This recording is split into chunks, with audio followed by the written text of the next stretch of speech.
Assalamualaikum warahmatullahi wabarakatuh. Alhamdulillah. Alhamdulillahilladzi anzala Qur'anan Arabiyyan hudan lin-nasi wa bayyinatin minal huda wal furqan. Asyhadu an la ilaha illallah dzul jalali wal ikram wa asyhadu anna Muhammadan abduhu wa rasul. Allahumma salli wa sallim wa barik ala sayyidina Muhammadin wa ala alihi wa ashabihi wa man tabi'ahum bi ihsan wa ba'd. Faqad qala Rasulullah sallallahu alaihi wasallam, a'udzu billahi minasy syaithanir rajim. Bismillahirrahmanirrahim. Ma jalasa qaumun fi majlisin yazkuruna Allah ta'ala fi illa nadahum munadim minas sama qumu maghfirallahu lakum aw kama qila fil hadis. Sadaqallahul azim wa sadaq rasulihil karim wa nahnu ala dzalika minasyahidin wasyakirin walhamdulillahi rabbil alamin. Ayyuhal hadirun al-kiram, ma'asyiral muslimin, jamaah pengajian subuh yang senantiasa dicurahkan rahman rahim kasih sayang Allah Subhanahu wa taala. Puja dan puji hanyalah milik Maula Jalla Jalalah. Kembali kita dalam rangkum majelis silaturahim di kemuliaan subuh ini, dalam setiap munajah harapan doa-doa kita, permintaan terbaik kita mengawali hari yang diberikan oleh Allah dalam setiap perputaran roda waktu dengan membasahi lisan kita kesyukuran kepada Allah Subhanahu wa taala. Di mana sesadarnya semua ini terjadi adalah merupakan nawaina kita, niat kita untuk membenarkan pengajaran Allah, ay wa tazawwadu fa inna khairaz zadi taqwa wattaquni ya ulil albab. Jadi kalau di dalam firman Allah Al-Quran Al-Karim senantiasa mengingatkan kita dalam banyak redaksi, dalam banyak terminologi tentang perintah untuk menetapi takwa. Walikulli wijhatun huwa muwalliha fastabiqul khairat. Disampaikan bahwa setiap masa, setiap umat itu mempunyai kiblat, mempunyai orientasi beribadah syariah agama Allah dengan beragam macam. Jadi Bani Israel dengan keterangan yang begitu banyak disebutkan di dalam surah Al-Baqarah ini, diperutuskanlah Nabi Musa alaihissalam untuk menetapi syariah agama yang diperintahkan oleh Allah kepada mereka. Maka diutuslah Nabi Musa alaihissalam dengan kitab Taurat.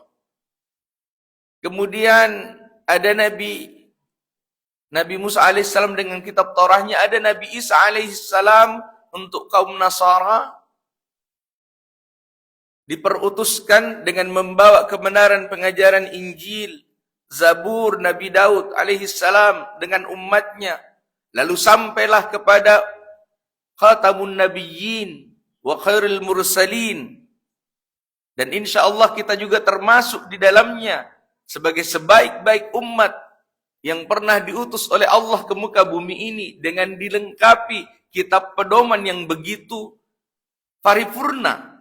Bahkan dikatakan al-mu'jiz, yakni Al-Quran Al-Karim. Semuanya Allah mensyariatkan ini dengan satu tujuan, fastabiqul khairat, berlomba-lombalah di dalam kebajikan. Ay berlombalah untuk menuju rahmatnya Allah. Bagaimana wujudnya? Adalah raih ampunannya, raih ridhonya Allah. Jadi kalau dalam bentuk korelasi munasabah ayat satu dengan yang lain, jelas perintah Allah. Wasari'u, bersegeralah. Wasari'u ay bersegeralah, bersungguh-sungguhlah, bermujahadalah. Ila magfiratim min rabbikum, kepada ampunan Tuhanmu, wa arduha wa jannatun arduhas samawati wal ard uiddat lil muttaqin. Jadi perintahnya jelas. Dalam hidup dan kehidupan ini, dalam kancah perjalanan setiap detil waktu kita, itu hanya satu tujuan. Berkompetisilah, berlombalah, bergeraklah ke arah yang baik menjadi lebih baik. Ke arah yang bermanfaat menjadi lebih bermanfaat. Buatlah setiap peningkatan dalam level kehidupan yang telah dianugerahkan oleh Allah. Sampai kemana? Illa rahmatan minna wa mata'an ilahi. Dalam perjalanan hidup ini kita berada dalam kancah kompetisi, kancah perlombaan. Manfaatkan waktu dengan sebaik-baiknya. Sampai di mana, Pak Ustadz? Sampai kepada waktu yang telah ditentukan oleh Allah Subhanahu wa ta'ala. Jadi jangan sama sekali menyia-nyiakan waktu kita. Manfaatkan setiap detail waktu yang diberikan oleh Allah, wujudkan nilai takwa itu. Laksanakan perintahnya, jauhi larangannya. Apa hanya seperti itu pengertian terminologi takwa yang diperintahkan kepada kita? Tidak. Bahkan dikatakan dalam kemuliaan hadis Rasulullah menerangkan tentang keutamaan sifat daripada indahnya seorang mukmin, bagusnya rel jalur kehidupan seorang mukmin, seorang muslim adalah min husnil Islam antarakul mar'i an ma la ya'ni. Termasuk kebaikan di dalam Islam adalah berusahanya seorang mukmin, seorang muslim untuk meninggalkan sesuatu yang tidak berfaedah baginya. Alhamdulillah, Masya Allah, dalam keakraban dengan jamaah, bukan saja diikat dengan kebersamaan majelis seperti ini.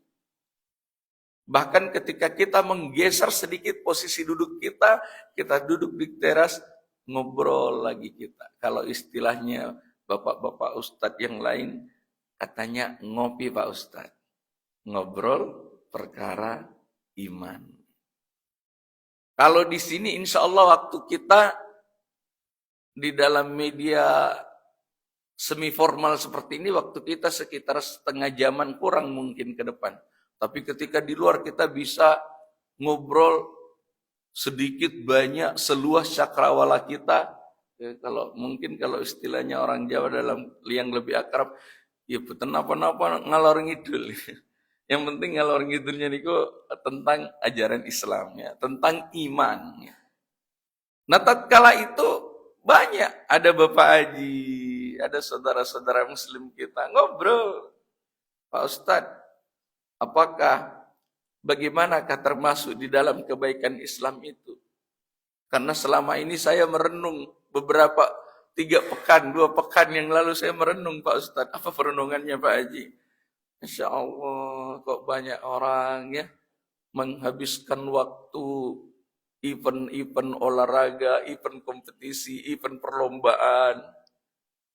Ada temannya Ustadz, insya Allah jamaah juga mungkin kenal, almarhum Ustadz Amir Hamzah. Beliau seorang atlet, kenapa dikatakan seorang atlet? Karena beliau penyuka olahraga, pencinta olahraga. Ia badminton ia futsal Mungkin kalau ada olahraga lari maraton, lari sprint dan maraton juga beliau ikut. Tapi illa rahmatan minna wa mata'an ilahin. Kecuali hanyalah waktu yang diberikan Allah kepada kita dengan rahmat dan kasih sayangnya. Qadarullah, ternyata waktu telah sampai. Ustadz Amir Hamzah almarhum, maghfurullah, di lapangan futsal, beliau tiba-tiba terjatuh. Tidak ada sakit, tidak ada nampak hal apa-apa. Kemudian pada saat itu ditentukanlah waktunya. Ini semua pengajaran bagi kita. Kafa bil mauti wa'idhan. Cukuplah kematian itu menjadi nasihat, menjadi pengingat buat kita. Bahwa Allah menganugerahkan kita waktu yang begitu berharga, maka manfaatkanlah sebaik-baiknya. Berbahagialah mereka yang bisa mengisi waktunya dengan waktu sebaik-baiknya dan membuat cakrawala lukisan keindahan kehidupan muslim dengan antarakul mar'i'an malayani. Seseorang tidak banyak menyia-nyiakan waktunya, meninggalkan yang sia-sia. Itu juga termasuk kebaikan. Jadi Pak Ustadz, apakah tidak boleh kita berkehidupan dengan mungkin kalau istilah ininya fata morgana dunia ini, ya berhura-hura, bergembira? Maka syahdan perjalanan seperti ini juga dialami oleh para sahabat Rasulullah. Ketika saat itu seorang sahabat menangis sejadi-jadinya di rumah. Kenapa? Karena mengingat, ya Allah, ketika kami duduk bersama Rasul, maka kami takut, kami mewujudkan takwa kami. Tapi ketika kami kembali kepada keluarga kami bersenang-senang dengan anak kami, dengan istri kami. Nah, menurut dalam tanda petik sahabat ini menyangka, apakah ini bukan munafik? Di hadapan Rasulullah kami menangis menitikan air mata demi takut dengan peringatan akhirat yang diberikan oleh Rasulullah. Tetapi ketika kembali ke keluarga kami bermain, bercanda, kami berkehidupan. Maka datanglah kepada Abu Bakar sahabat ini, ikut menangis, karena pun saya seperti itu. Nah, kembali, ya manusiawinya memang demikian adanya. Maka ketika mereka bersama kepada Rasulullah, menangis di hadapan Rasulullah menyampaikan apa? Ayyuhal hadirun al-kiram. Rasulullah senyum sampai kelihatan sedikit gigi tariknya, senyum, dan beliau menyampaikan sa'atan wa sa'atan. Ya, ada kalanya, sesaat-sesaat. Artinya bukan menjadi sebuah la junaha, ya kalau bahasa Al-Quran, bukan menjadi sebuah kesalahan, pelanggaran kalau engkau bersenang-senang dengan kehidupan dunia, tetapi sa'atan wa sa'atan. Ya, sekedarnya saja. Karena sekali lagi kehidupan kita di dunia adalah mari kita berlomba untuk mewujudkan al-khairat, menyampai kepada kebajikan dalam bentuk apa modal yang besar. Wa tazawwadu fa inna khairaz zadi taqwa. Bermodallah dengan takwa karena sesungguhnya sebaik-baik bekal adalah takwa. Hanya dapat direnungi oleh mereka orang-orang yang berakal. Maka kelapangan waktu kita, keluangan waktu kita, mari kita gunakan untuk mengkaji pengajaran Allah. Mari kita senantiasa buka lembaran Al-Quran, lembar demi lembarnya, baca ayat demi ayatnya, renungkan setiap rahasia hikmah yang ada di dalamnya. Karena ternyata kalaupun kita melihat fenomena kekinian, Masya Allah, viral, media digital, segala informasi, mulai dari kelucuan, sampai kepada sarkasme, sadisme, sampai kepada hal-hal yang konyol, bahkan bukankah selama ini kita dicekoki berita, ya di mana-mana buka berita ada perseteruan para manusia-manusia sakti, ya. Dukun-dukun mandraguna yang kalau istilah kerennya itu sampai viral itu Pak, besi-besi sampai seperti itu. Kemudian belum lagi tindak kriminalisasi di badan lembaga yang kita menaruh kepercayaan, bagaimana Sambo dan kriminalisasinya, segala drama yang dilakukan. Lalu kelucuan anak-anak kita yang meniru, ojo dibanding-bandingke dan lain sebagainya. Itu semua adalah fenomena kehidupan dunia. Nah, bagaimana kita menyikapinya? Ternyata kalau dilihat, ini sedikit banyaknya menggambarkan kepada kita bahwa sadar atau tidak, dicoba dilakukan penggerusan identitas. Seorang muslim Islam ber-KTP, lahir di keluarga muslim, mungkin juga datang ke masjid, tetapi di luar sana dicoba digerus identitasnya. Lalu hadirlah, tidak asik namanya kalau tidak viral, adalah CFW, ya, Citayam Fashion Week. Lenggak-lenggok sana sini. Masalahnya kalau lenggak-lenggok di atas catwalk panggung, mungkin boleh dibilang keren. Ini lenggak-lenggoknya di jalan raya. Belum lagi aturan lalu lintas dilanggar, belum lagi aturan susila, norma-norma adab kemasyarakatan timur kita juga iya. Karena yang dipakai baju adeknya, usianya sudah 17 tahun tapi yang dipakai baju yang 5 tahun. Kelihatan auratnya di bawah, diingatkan kelihatan auratnya. Iya, diturunin, yang atas lagi kebuka. Ini penggerusan identitas. Lalu anak-anak kita meniru, generasi kita melihat. Kenapa? Ini yang viral. Nah, sekali lagi, seperti apa kita menghadapi yang oleh Erikson, seorang pakar sosiolog Jerman, menyebut ini adalah krisis identitas. Mengapa anak-anak muda kita yang bertumbuh dari remaja menuju dewasa terkadang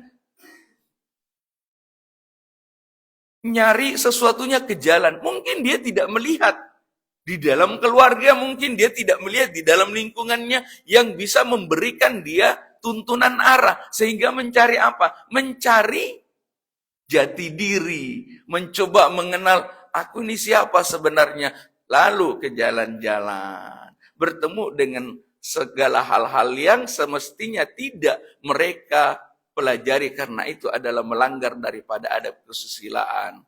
Tawuran, nggak seru kalau nggak demo, nggak seru kalau nggak ngegeng. Nah, inilah hal-hal seperti ini yang membuat krisis identitas. Lalu solusinya, problem solvingnya seperti apa? Lah, tidak jauh-jauh. Rasulullah menyebutkan dari 1500 tahun yang lalu, Bapak Ibu orang tua yang dirahmati Allah. Taraktu fikum amraini ma in tamassaktum bihima lan tadillu abada. Lan tadillu abada ma in tamassaktum bihima ala kitab Allah wa sunnah Rasul. Aku meninggalkan kepadamu dua hal yang kalau engkau berpegang teguh kepada keduanya, engkau tidak akan tersesat selama-lamanya. Maka yang dimaksud oleh Rasulullah melalui kemuliaan pengajaran hadisnya ini adalah ala kitab Allah wa sunnah Rasul. Dua hal itu adalah Al-Quran Al-Karim dan sunnah Rasulnya. Artinya, kita menetapi Al-Quran sebagai petunjuk, sebagai hudan, dan kita menapaktilasi, meneladani, meniru perjalanan teladan terbaik yang diutus di muka bumi ini, Rasulullah Sallallahu Alaihi Wasallam. Tak akan tersesat selama-lamanya. Betapa gonjang-ganjing dunia ini pun terjadi. Saya bingung Pak Ustadz, saya pusing Pak Ustadz. Ini semua banyak sekali yang di luar harapan kita, yang di luar keinginan kita.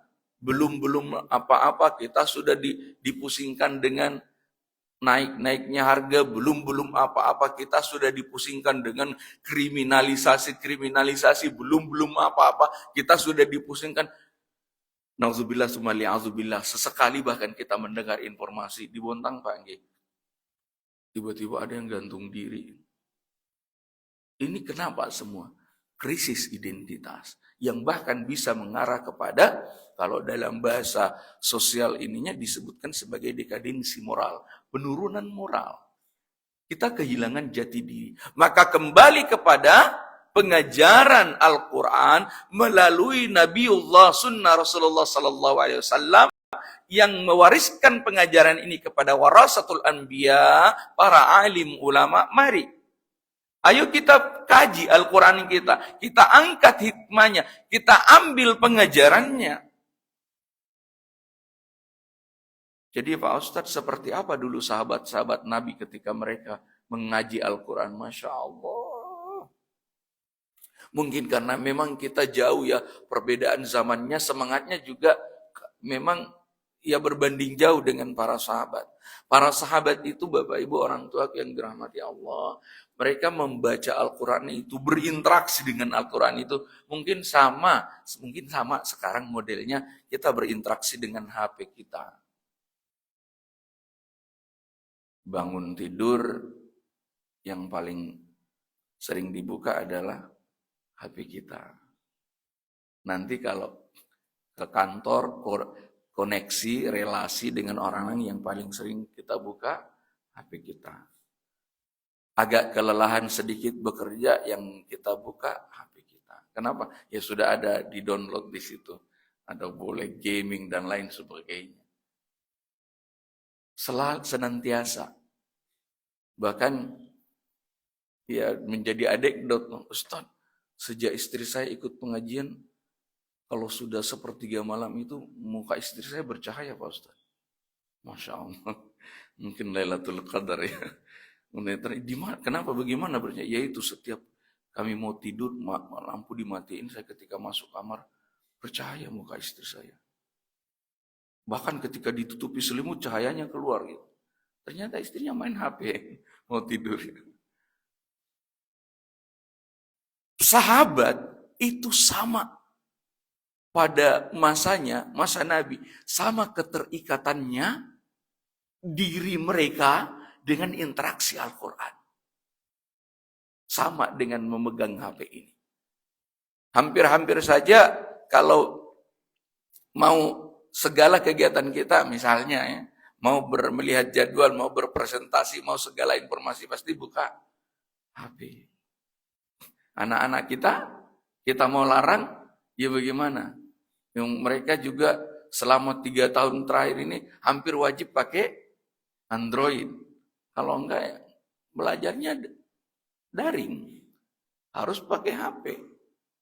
Nah ini penggambaran bahwa sahabat-sahabat Nabi di kehidupan di Mekah Madinah pada saat itu sama keterikatan mereka dengan Al-Quran dengan gaya kita sekarang dengan HP Android. Sama. Bagaimana mereka? Bahkan oleh para sahabat itu mereka berlomba-lomba untuk selalu khatam Al-Quran. Ada yang sanggup khatam 1 bulan sekali. Tapi itu sangat jarang pada masa sahabat. Mereka bahkan menghatamkan Al-Quran itu dalam seminggu sekali. Mereka menghatamkan Al-Quran itu dalam 3 hari sekali. Mereka sanggup untuk membaca Al-Quran itu satu hari, 1 kali khatam. Tenanan Pak Ustaz? Iya benar. Bahkan ketika sahabat Umar, Abu Bakar, ketika sahabat Ali, Abdurrahman bin Auf, Utsman ibnu Affan, ketika mereka mendirikan sholat, jadi itu Abdurrahman bin Auf itu kalau sholat witir di rakaat terakhir witir khatam 30 juz. Sholat witir di rakaat terakhirnya. Imamun al-Kiram Asy-Syafi'i, apatah lagi guru-guru Asy-Syafi'i, ayyuhal masyayikh, Imam Malik, Imam Abu Hanifah, Ahmad bin Hanbal. Mereka mampu khatam Al-Quran di hari-hari biasa 1 kali 1 hari. Kalau di bulan Ramadan bagaimana Pak Ustadz? Kalau di bulan Ramadan Imamun al-Kiram Asy-Syafi'i itu membaca Al-Quran, siang harinya khatam, malam harinya khatam 2 kali dalam sehari. Allahu Akbar, Masya Allah. Nikmat yang diberikan oleh Allah kepada mereka. Dan inilah yang memberikan jaminan kepada kehidupan mereka bahwa mereka menorehkan tinta emas dalam sejarah. Masa mereka adalah masa-masa gemilang. Sahabat-sahabat Rasulullah itu bahkan dilukiskan dalam penukilan hadis tentang membaca, tentang berinteraksi dengan Al-Quran ini. Itu kalau mereka ini Pak, digambarkan bahwa malam hari ketika bangun subuh ya, ketika mereka saling berhadapan, itu bahkan dilukiskan nampak di mata mereka seperti ada bekas kuda perang. Apa itu maksudnya? Di mata mereka itu ada gurat-gurat bahwa mereka malam harinya itu bermunajah, begadang kalau bahasa kita, bermunajah kepada Allah sepanjang malam. Lalu siang harinya mereka melaparkan dirinya dengan puasa. Maka dengan inilah semua yang diwujudkan doanya para nabi, doanya para orang salih, Rabbi ja'al hadza baladan amina. Ya Allah, jadikanlah tempat ini, negeri ini, kota ini, wilayah aminah, wilayah yang aman. Warzuq ahlahu minas samarat, dan berikanlah rezeki kepada penduduknya dari buah-buahan, dari perniagaan, dari semua nikmat yang Engkau karuniakan ya Allah. Tapi ada syaratnya. Man amana minhum billahi wal yaumil akhir. Siapa yang beriman kepada Allah di antara mereka dan juga kepada hari akhirat. Maka ketika kita menetapi keimanan kepada Allah dengan banyak-banyak membuka pengajaran Al-Quran, itu adalah sebuah keniscayaan, nikmat, karunia, rahman, rahim, dan ridhanya Allah senantiasa melingkung hidup dan kehidupan kita. Apa yang tidak mungkin bagi Allah? Badi'us samawati wal ardh. Dia menciptakan langit dan bumi ini tanpa contoh sebelumnya. Wa idza arada syai'an ayyaqula lahu kun fayakun. Kalau Allah menghendaki sesuatu, Allah menghendaki kebaikan kepada kita, Allah menghendaki menetapkan rahmatnya kepada kita, Allah menghendaki menuntaskan semua problematika kehidupan kita, gampang dan mudah sekali bagi Allah. Ayyaqula lahu kun fayakun. Cukuplah Allah kun fayakun. Demikian Allah menetapkan kemudahan kepada orang-orang yang bertakwa kepadanya. Allahu yaqbidu wa yabsutu wa ilaihi turja'un. Ini potongan ayat yang insyaallah nanti kita sampai kepadanya. Man dzalladzi yuqridullaha qardan hasana fayudha'ifahu lahu ad'afan katsira. Fayudha'ifahu lahu, Allah melipat gandakan orang-orang yang meminjamkan kepada Allah pinjaman yang baik. Bagaimana Pak Ustadz kita meminjamkan kepada Allah? Bukankah Allah yang maha memiliki semuanya? Itulah redaksi indah Allah di dalam Al-Quran. Bahkan dikatakan orang-orang yang beriman itu, kalau meminjamkan sesuatu kepada Allah, qardan hasanah. Itu tafsir qardan hasanah seperti apa Pak Ustadz? Qardan hasanah itu ditafsirkan oleh para alim ulama, oleh para guru-guru kita. Setiap laku kebaikan yang kita perbuat di dalam kehidupan dunia ini, yang niatnya itu karena Allah, maka itu disebut sebagai qardan hasanah.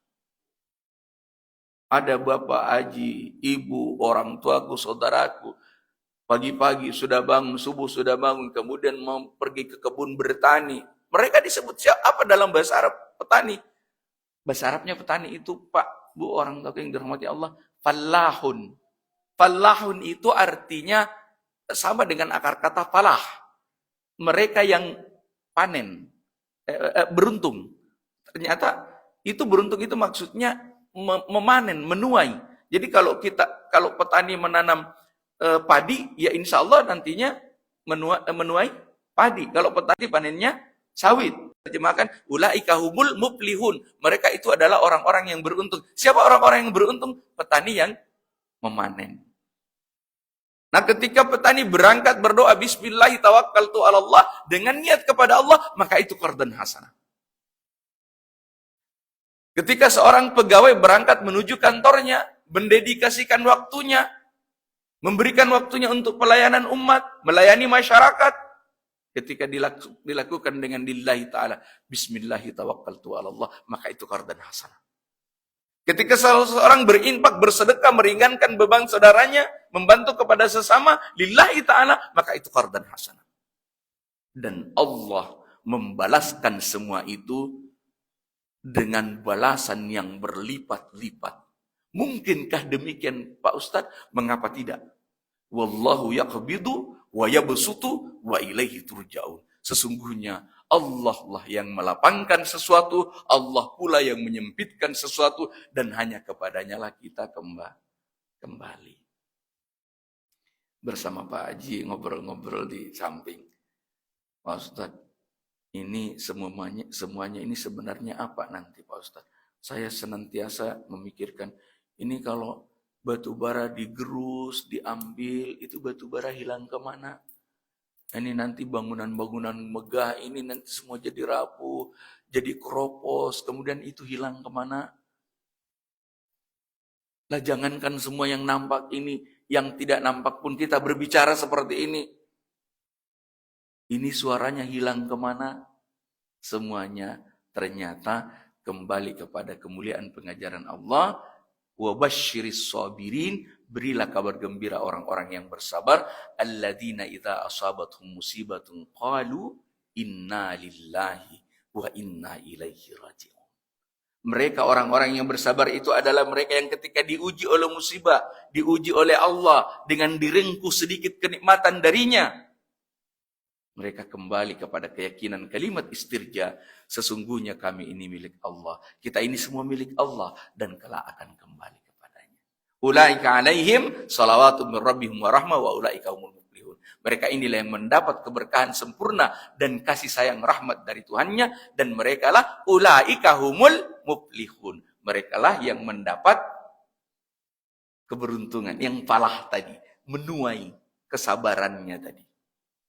Bapak Ibu orang tua yang dirahmati Allah Subhanahu wa taala, dalam kajian kita pada pekan yang penuh kebahagiaan ini, di subuh yang mulia ini, kita sudah nyampai kepada ayat Allah, A'udzubillahi minasyaitonirrajim, wa 'allama Adama al-asma'a kullaha tsumma 'aradahum 'alal malaikah faqala anbi'uni bi asma' haula'i in kuntum shadiqin. Mudah-mudahan bisa terbaca jamaah ya. Kemarin ada jamaah yang menyarankan Ustadz agak-agak besar sedikit tulisannya biar bisa dilihat.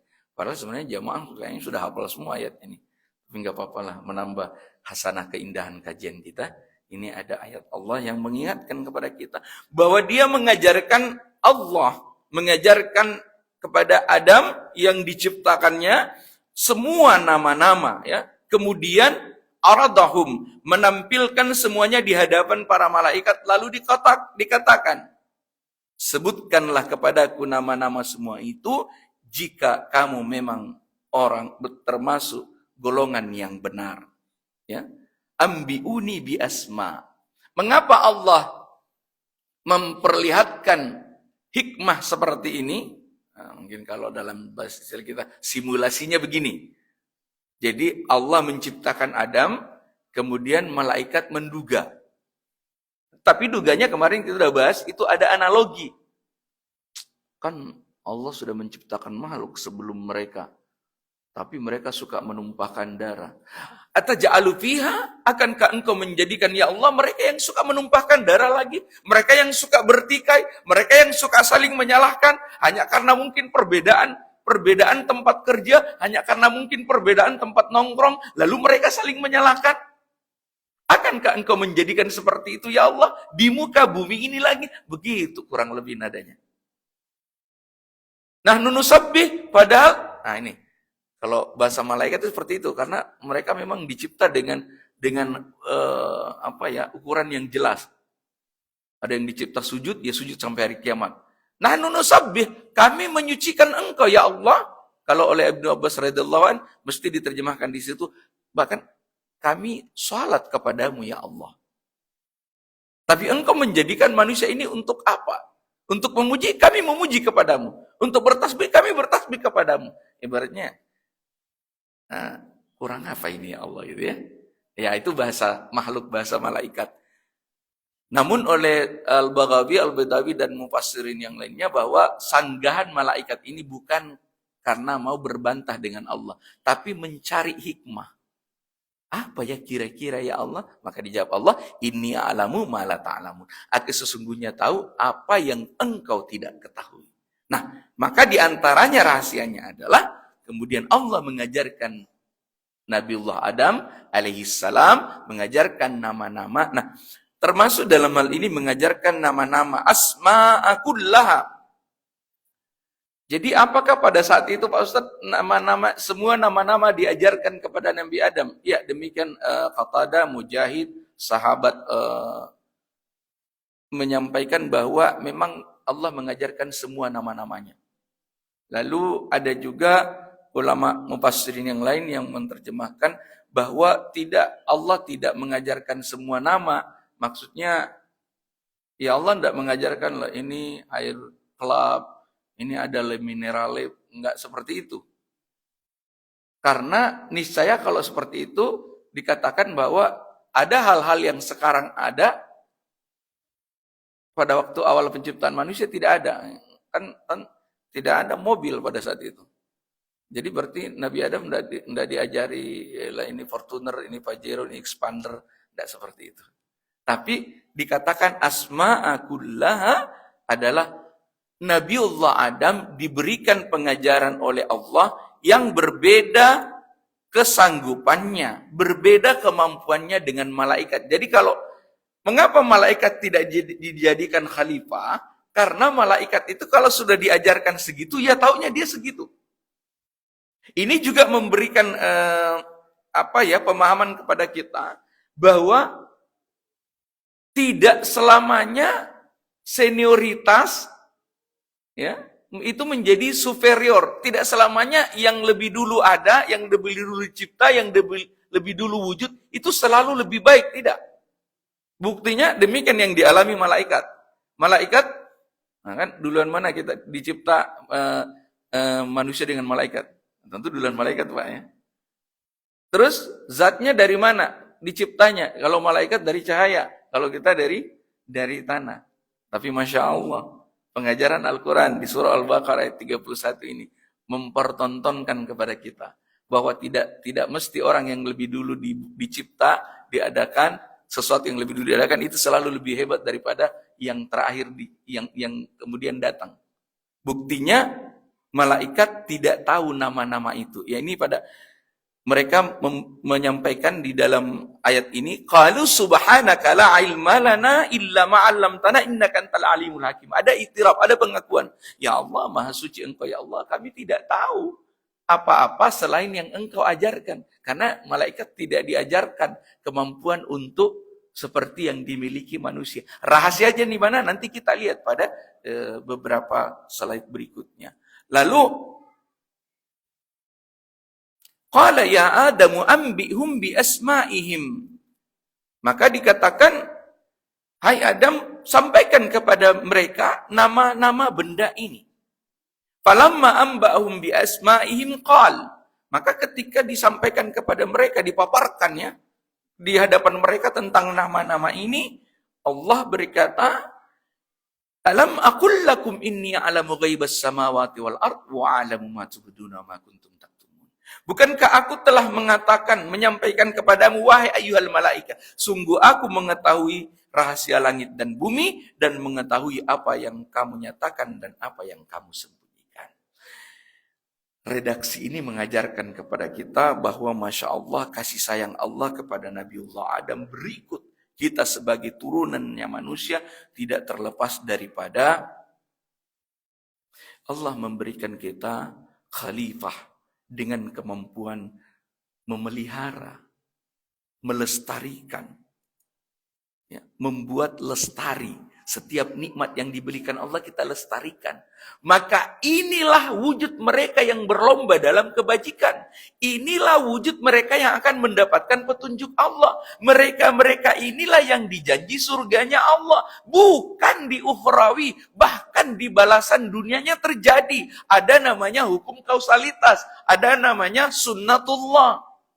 Kalau orang belajar, niscaya bisa menjadi pinter. Kalau orang bekerja, insya Allah bisa mendapatkan hasil. Kalau orang nabung, insya Allah bisa mendapatkan simpanan, investasi. Jadi kalau dulu banyak kan bentuk-bentuk petua-petua dulu, hemat pangkal kaya gitu ya. Kalau di kearifan lokal di Jawa, di Bugis, di Sulawesi itu ada bahwa dengan kerja keras lah kita mendapatkan kemudahan. Ya, kalau bahasa kerennya no gains without pains, gitu ya. Tidak ada hasil capaian besar kalau tanpa penderitaan. Pokoknya kerja keras. Kalau bahasa kami itu, Pak Bu, reso patah manggingi gitu ya. Maksudnya kerja keraslah yang memudahkan rahmatnya Allah. Gitu. Itu manusia punya kemampuan membina, melestarikan. Manusia punya kemampuan untuk membangun, membuat bahan yang ada ini lebih baik. Kayu-kayu yang mungkin nampaknya tidak berarti ketika masih pada wujud dasarnya, subhanallah, menjadi media pengetahuan, menjadi media untuk menyampaikan kajian-kajian Allah, keindahan lukisan-lukisan ini. Ini karya cipta manusia yang diberikan kemampuan khalifah oleh Allah sebagai pemelihara, pembina, dan mengantar kepada tujuan. Maka dikatakan oleh Allah Subhanahu wa taala di kemuliaan surah Ar-Rahman banyak sekali dilukis. Afara'aitum ma tahruthun? Apakah engkau tidak melihat terhadap tanaman-tanaman itu? Apakah engkau tidak memikirkannya? A'antum tazra'unahu am nahnu zari'un? Engkaukah yang menumbuhkan benih itu? Engkaukah yang mewujudkannya menjadi hijau? Tak royong nih ya. Menjadi hijau, papadian hijau itu akhirnya jadi kuning. Apakah engkau yang menumbuhkannya atau kami yang menumbuhkannya? Di sini manusia diajak berpikir. Ayo berpikir, jangan melamun, jangan malas-malas. Ayo pikirkan. Apa ra'aitum? Apakah engkau tidak memikirkan? An-nar allati turun. Api. Cahaya yang dihasilkan oleh api itu panas, hangat. Panas yang diwujudkan oleh api itu sehingga engkau merasakan hangat dan tidak kedinginan. Antum ansya'tum syajarataha am nahnu munsyi'un? Engkaukah yang menumbuhkan kayu-kayu itu? Atau kami yang menumbuhkannya? Maka dengan berpikirnya manusia, dengan pembimbingan Al-Quran ini, lahirlah insinyur-insinyur, master-master di bidangnya. Ada insinyur bangunan, ada insinyur elektronik, dan lain sebagainya. Itu semua adalah kemampuan khalifah yang diberikan oleh Allah, pemeliharaan, pembinaan, dan mengantar kepada tujuan. Yang tadinya ini adalah merupakan gelondongan kayu yang hampir tidak berguna, ini hanyalah merupakan tumpukan yang tidak berguna.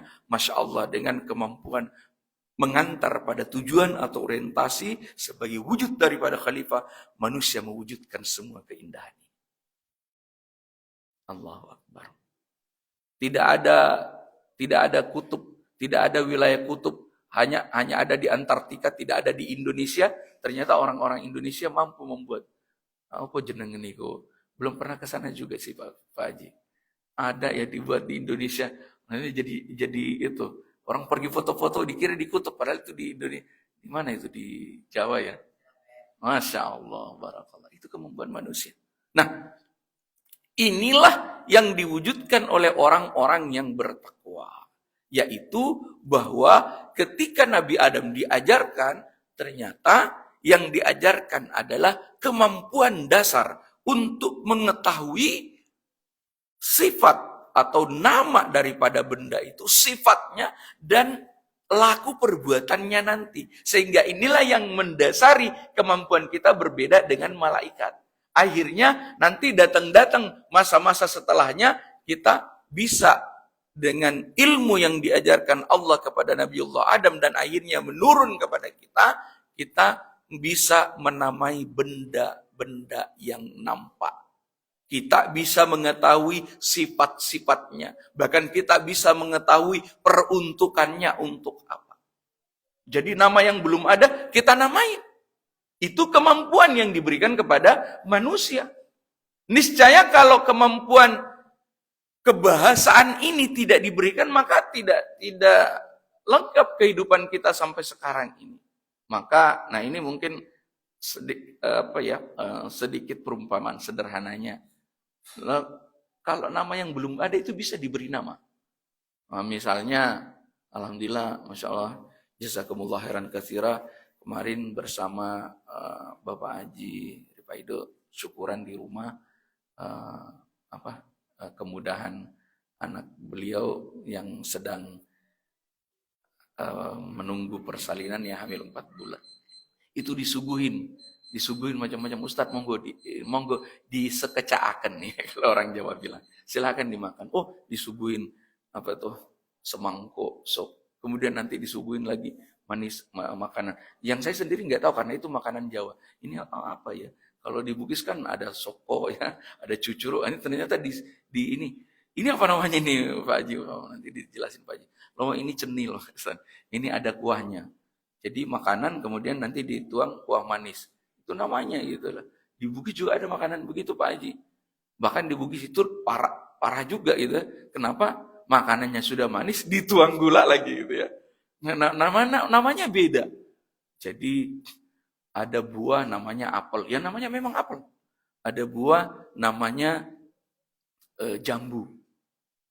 Loh, Pak Ustadz, ada buah yang tidak punya nama. Apa itu yang tidak punya nama? Yaitu Pak Ustadz, durian itu Pak Ustadz. Emang tidak punya nama gimana? Yaitu durian itu. Ya namanya durian. Ya tahu saya kalau itu durian. Ada durinya maksudnya gitu. Tapi apa ya namanya? Ya sudah kasih aja durian gitu ya. Ada buah kecil-kecil manis. Kalau dibuka itu juga beda-beda. Ada binjai, ada aceh. Yang ada koyakan yang kalau dimakan itu. Itu apa namanya? Ya rambutan. Enggak tahu Pak Ustaz. Tapi orang Indonesia bilang rambutan. Iya tahu ya, tahu ada rambutnya. Namanya apa? Ya rambutan itu Pak Ustaz. Lah itulah kemampuan orang Indonesia luar biasa. Ngasih nama. Ya sama kan? Pergi di toko nyari, disuruh takmir, ini kurang bagusnya. Coba beliin ini itu nah, beliin apa itu nah? Itu nah, cucukan. Cucukan ini. Masya Allah, ini kemampuan yang tidak dimiliki oleh makhluk lain, bahkan malaikat. Dan manusia diberikan anugerah terindah. Maka dengan semua ini, diharapkan kepada kita di dalam Al-Baidawi, kitab Anwarut Tanzil wa Asrarut Ta'wil, diharapkan kepada kita apa? Adalah agar manusia itu mampu untuk membaca fenomena alam, melakukan perannya sebagai pemelihara, pembina, dan juga mengorientasi kepada tujuan, menghindarkan daripada kehancuran. Nah, demikian Ibnu Katsir, bahwa Allah mengajarkan nama segalanya, dikutip dari periwayatan Ibnu Abbas, sahabat radhiyallahu an, di kitab Al-Baidawi, Anwarut Tanzil wa Asrarut Ta'wil. Nah, potensi besar itu ada 3. Insya Allah menutup kebersamaan kita pada kesempatan yang berbahagia ini, jangan pernah dilupakan Allah menetapkan kepada kita ada asyahawat, ada al-ghadab, dan ada al-aql. Fa'alhamaha fujuraha wa taqwaha wa nafsi wa masawaha. Manusia ketika dalam disempurnakan penciptaannya, maka diilhamkan kepada mereka fujuraha, buruknya, wa taqwaha, dan takwanya. Jadi dipatrikan di dalam diri kita, Bapak Ibu orang tua yang dirahmati Allah, ada kebaikan kita, tapi ingat, ada sisi tidak baiknya. Maka bagaimana menyikapi ini dibimbing oleh Allah, qad aflaha man zakkaha wa qad khaba man dassaha. Beruntunglah mereka yang menyucikannya, yang menyucikan akal itu, yang menyucikan pengetahuan dan ketaatan itu, dan berugilah mereka yang mengotorinya. Mengotorinya dengan apa? Dengan asyahawat, dengan al-ghadab, dengan syahwat, dengan kepentingan, dengan egoisme, dan mengotorinya dengan apa? Dengan al-ghadab, kemarahan, ambisi yang tidak terkontrol. Maka sesungguhnya keberadaan akal manusia dilengkapi oleh Allah pendengaran dan penglihatan kita, supaya kita tidak terjerumus kepada mereka makhluk Allah yang melampaui batas. Bahkan dikatakan ulaika kal an'am, mereka seperti binatang, balhum adall, mereka lebih sesat daripada binatang. Kalau binatang tersesat, jelas Tidak, itu dimaklumi. Kenapa? Mereka tidak punya al-aql. Tapi kalau manusia yang tersesat, na'udzubillah summa li'a'udzubillah. Mereka diberikan pendengaran, tapi tidak dipakai untuk mendengar ayat-ayat pengajaran Allah. Mereka diberikan penglihatan, tapi tidak dipakai untuk membaca kebenaran petunjuk Allah. Mereka diberikan basirah, tetapi tidak pernah dipakai untuk merenungi segala pengajaran Allah. Maka mereka seperti binatang, bahkan lebih sesat dari binatang. Nauzubillah summa li'a'udzubillah. Marilah dalam munajat doa kita bersama, kita mengharap kepada Allah Subhanahu wa taala. Mudah-mudahan kita termasuk golongan hamba-hamba Allah yang ibadah salihin, yang termasuk al-mukhlasin, yang melaksanakan nilai takwa dalam hidup dan kehidupan kita. Ala hadhihi niyya wa likulli niyatin salihah bi karamati ummul kitab. Al-Fatihah. Ar-Rahmanir Rahim. Allahumma amin birahmatika ya arhamar rahimin. Alhamdulillahi hamdan katsiran tayyiban mubarakan fi. Allahumma bihaqqi nabiyyina Muhammadin sallallahu alaihi wasallam wa quli rasulikal karim la ilaha illa anta subhanaka inna kunna minadh dhalimin. Rabbana zalamna anfusana wa illam taghfir lana wa tarhamna lanakunanna minal khasirin. Rabbana la tu'akhidna in nasina wa khatana rabbana wa la tahmil alaina isran kama hamaltahu ala allazina min qablina. Rabbana wa la tuhammilna ma la taqata lana bi. Wa'fu anna waghfir lana warhamna anta maulana fansurna 'alal qaumil kafirin. Rabbana atina fid dunya hasanatan wa fil akhirati hasanatan wa qina adzaban nar. Rabbana ighfir lana wa liwalidayna warhamhuma kama rabbawana shighara. Allahumma inna na'udzubika minal hammi wal hazan wa na'udzubika minal ajzi wal kas wa na'udzubika minal jubni wal bukh wa na'udzubika min dala'id dain wa qahri jalbi rahmatika ya arhamar rahimin. Wa izrafa Ibrahim al-qawaida minal baiti wa Ismail rabbana taqabbal minna innaka antas samiul alim. Rabbana waj'alna muslimaini laka wa min dzurriyyatina ummatan muslimatan laka wa arina manasikana wa tub 'alaina innaka antat tawwabur rahim. Rabbana la tuzigh qulubana ba'da idh hadaytana wa hab lana min ladunka rahmah innaka antal wahhab. Rabbana hab lana min azwajina min dhurriyyatina qurrata a'yunin waj'alna lil muttaqina imama. Allahumma ya muqallibal qulub tsabbit qulubana ala dinika wa ta'atik bi rahmatika ya arhamar rahimin. Wa sallallahu ala khairi khalqi Muhammadin nabiyil ummi wa ala alihi washabihi wa baraka sallam. Subhana rabbika rabbil izzati amma yasifun wa salamun alal mursalin walhamdulillahi rabbil alamin. Alafu minkum, kebenaran datangnya dari Allah Subhanahu wa taala. Jazakumullah khairan katsira. Akhirul kalam, hadanallahu wa iyyakum. Assalamu alaikum warahmatullahi wabarakatuh.